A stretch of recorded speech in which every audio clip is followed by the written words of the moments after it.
everybody, it's Kristen here. So I decided to go ahead and share with you guys my favorite recipe that I like to actually give to as presents, and it is an eggless cookie dough. And so I remember when I was a child, I always loved wanting to eat the spoon after my mom was done making any kind of cookie dough. And of course we all know that it's really not good for you because you have raw egg in there. So I was so glad when I found this recipe years ago to be able to try it, and I actually gave it to my neighbor as a present, and she loved it. Her kids loved it. I think her kids actually ate more of it than she got a chance to. So definitely just want to share this with you. I'm sure there's a lot of different versions, but this one I do like. It's really simple, and for the most part, everyone's going to have all these ingredients in their pantry already. So you don't have to go out, you don't have to get anything fancy or anything like that. So I've already started, and I'm not using butter, I'm using coconut oil. So when you use coconut oil, for every 1 cup of butter, you need to use 3/4 of a cup of coconut oil. So this recipe really required only half a cup of butter. So that would be 3/8 of a cup, but since our measuring cups don't come 3/8, so I just end up doing 1/4 of a cup and 2 tablespoons is what that will equal. So I just put that in my bowl. And I, again, am not going to be using a mixer or food processor. This recipe is fairly easy enough that you can use your own arm power. So we've got that in there. And so then now I'm going to go ahead and add our brown sugar. So 3/4 a cup of brown sugar. Toss that into the sink. And another trick too, if you want to keep your brown sugar so it doesn't get hard, is to put in a few marshmallows. The marshmallows will make sure the marshmallows will take out all the moisture, so your marshmallow will turn hard and your brown sugar will stay nice and soft and not clumpy. So here you go. I can't see. And when we do brown sugar, as always, you want it to be packed.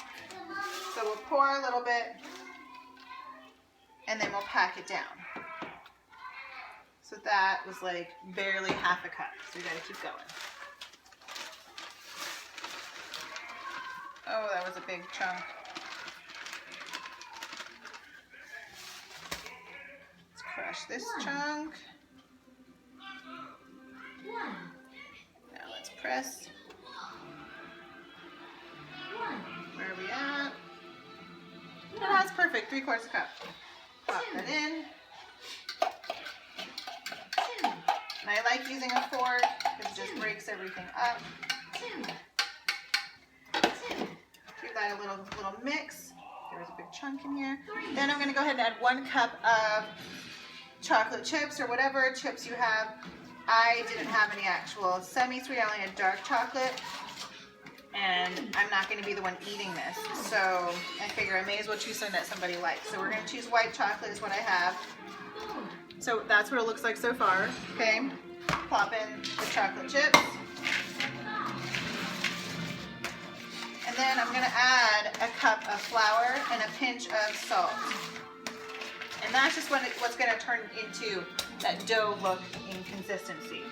So 1 cup into my 2-cup measuring cup. Ooh, that might have been a little too much. Yep. The flour you do not want to be too generous with, or else then your cookie dough just looks like, this is going to taste like flour. And then a pinch of salt if you want to. You don't have to. Some people don't like that. I'll do a pinch of salt.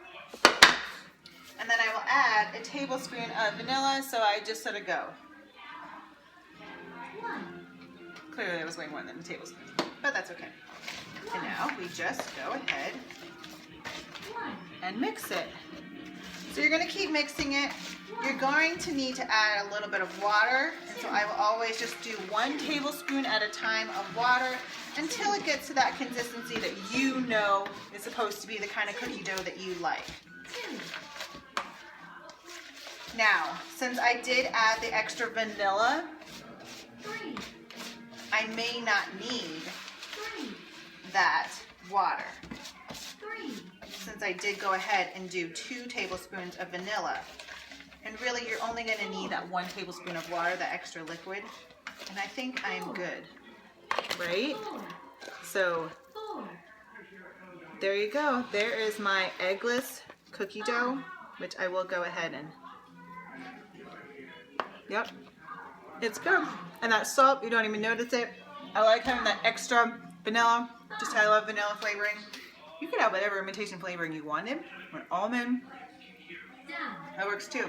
So, oh my gosh, I have not had white chocolate in forever. Woo! It's gonna get a little extra kick. And that brown sugar. And so, here you go. You are good to go. I'm gonna pop this in just a really nice mason jar, put, close the lid tight, and keep it in the fridge. And whenever you want a little bit, go ahead and take a spoonful out at a time. So this is good for 1 person, 1 serving.